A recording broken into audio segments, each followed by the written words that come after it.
Ukraine is not holding elections. This narrative has been actively used by the Kremlin propaganda for several months now. According to the constitution, the Ukrainian president is elected for 5 years, and the term of the current president, Volodymyr Zelenskyy, should have ended on May 20th, 2024. According to the Security Service of Ukraine, Russian special forces are planning to use this very idea in the new special operation Maidan 3.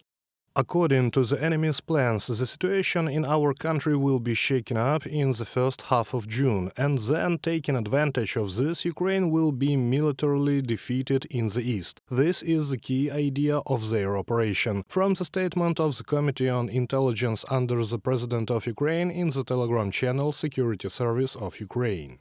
The main task of the Russian propaganda is to demoralize Ukrainians and suppress their resistance. After all, the Russians cannot do it on the battlefield. To spread disinformation about mobilization, the legitimacy of the Ukrainian government, as well as nuclear blackmail, the Russians plan to use social networks, in particular Telegram.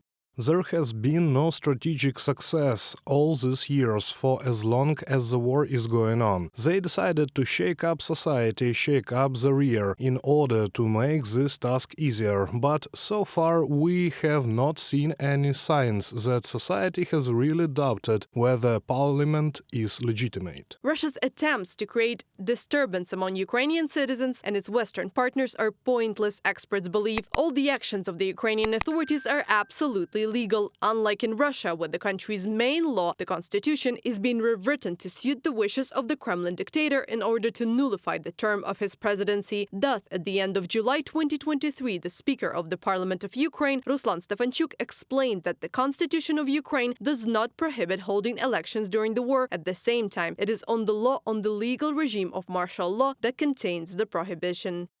The martial law explicitly prohibits holding elections, and since the legislation regulating elections has a whole series of requirements as to how and to what standards they are conducted, we also understand very well that it is impossible to ensure these standards. And at the end of the day, there are provisions in the legislation as well as in the constitution regarding parliament. For example, there is an explicit provision that prohibits holding elections during martial law. Of course, our partners agreed with this, and they look at public sentiment, at the results of various polls. And the society in Ukraine understands perfectly well and agrees that it is not worth holding elections in Ukraine before the end of martial law, and it is practically impossible. In addition, Article 11, Paragraph 4 of the Constitution says that the powers of the President of Ukraine, provided for by the Constitution of Ukraine, may not be restricted under martial law. There are no doubts about the legitimacy of the Ukrainian authorities among Western allies either. Meanwhile, experts emphasize that the current Russian government is not legitimate. After all elections since 2018 in Russia have been held, taking into account not legal voting in the temporarily occupied Ukrainian territories, Donetsk, Luhansk, Kherson, and Zaporizhia regions, as well as Crimea.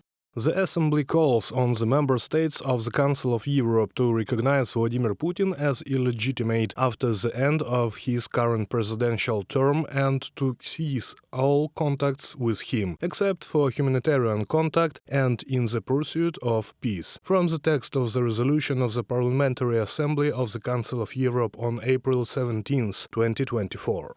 Experts note that today the Kremlin has no chance but to try to switch the attention of Russians from the Russian dictator, whom the entire civilized world considers illegitimate, to the internal policies of Ukraine. Reported by Anastasia Tarnavska, Yulia Granovska, UATV News.